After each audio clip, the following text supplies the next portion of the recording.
In Western Washington, King 5 News at 10:30 starts now. After King County Deputy Matt Paul slammed a suspect into a wall, causing severe brain damage, we expected the sheriff would take a hard look at her deputy. The suspect was innocent, and the case just cost taxpayers a record $10 million. Yet King 5 investigator Linda Byron finds Deputy Paul was put right back on the street, where he continues to use force and rack up complaints. Surveillance cameras captured the body slam. They took away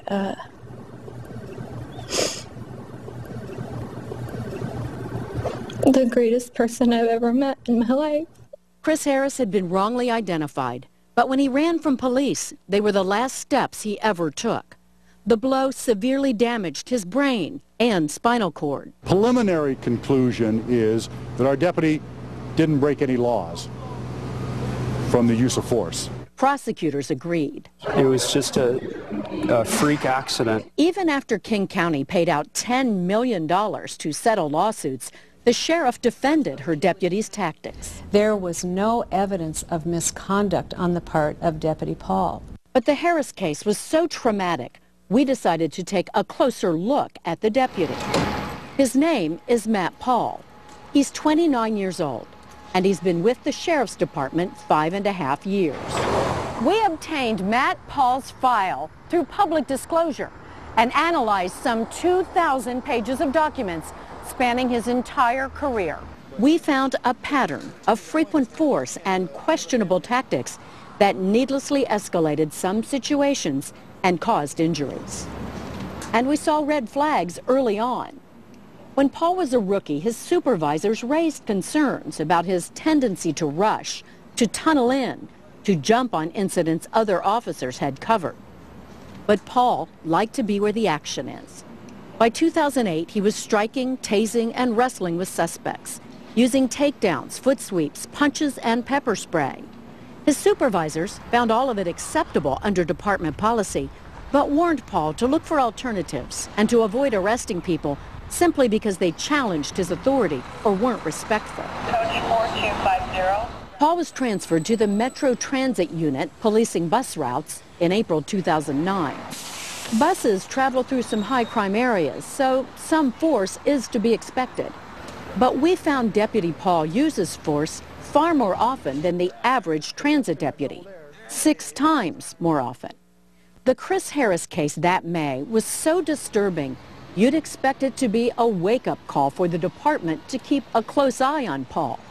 But we found a case a full year later that made us wonder. I left crossing Queen Anne Avenue diagonally to that corner over there. Computer technology consultant Jeff Gold says he was walking home to his Queen Anne apartment when he saw something that made him stop. What I saw is the 2 gentlemen seated on the bench in the bus shelter, and the 2 officers were standing over them. Basically, to me, it looked like they were just haranguing them. Gold decided to take some pictures, which he showed us on his TV. But I must have stood there for 20-25 minutes, and this was the moment when the officer became aware of my presence, and we made eye contact for the first time. How would you describe that look he gave you? Chilling. Chilling because of what happened next. When Gold turned to go, he jaywalked across Queen Anne Avenue. When I got about halfway across the street, I heard this gentleman yell, "Stop!"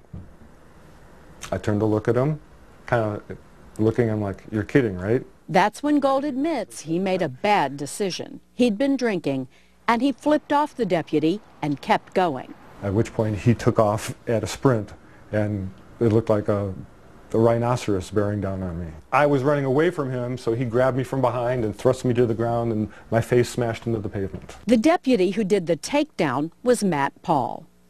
Paul took these pictures of Gold right after medics showed up and bandaged his nose.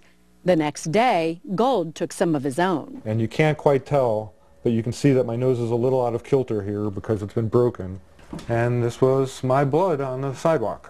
Gold was arrested for obstructing an officer, but he was never charged, and he didn't learn the name of the deputy until we contacted him.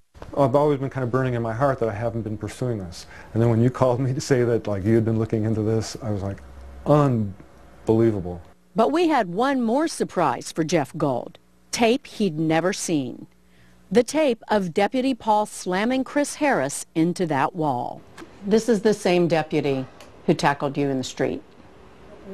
Jeez. If I had seen this video before I encountered this gentleman on the street, I'd have run like the blazes. Gold also didn't know that the force used on him was found to be reasonable and within policy. The policy for what?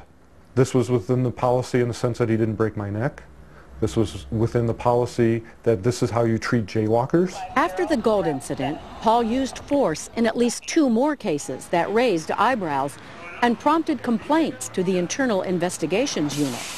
We asked the sheriff if he still belongs on the street. I agree with you. Deputy Paul has a lot of use of forces, and yes, I am concerned about that. His supervisors are very well aware of how he performs his job, and they're watching what he's doing. I can't turn around and fire a deputy because I have concerns. We are trying to work on it. But we found no evidence anyone was keeping an eye on Deputy Paul or connecting the dots until we asked for his files through public disclosure. Our investigation continues Wednesday when we reveal how the sheriff's office broke promises and dropped the ball after the Harris case and then again a year later after the jaywalkers case. What does Deputy Paul have to say about all this? Well, you know, we really wanted to hear from him. We wanted to hear his side of the story. And at first, he agreed to talk to us. But then, after conferring with his commanders, he changed his mind. Linda, looking forward to your next report. Thanks. Thank you, Linda.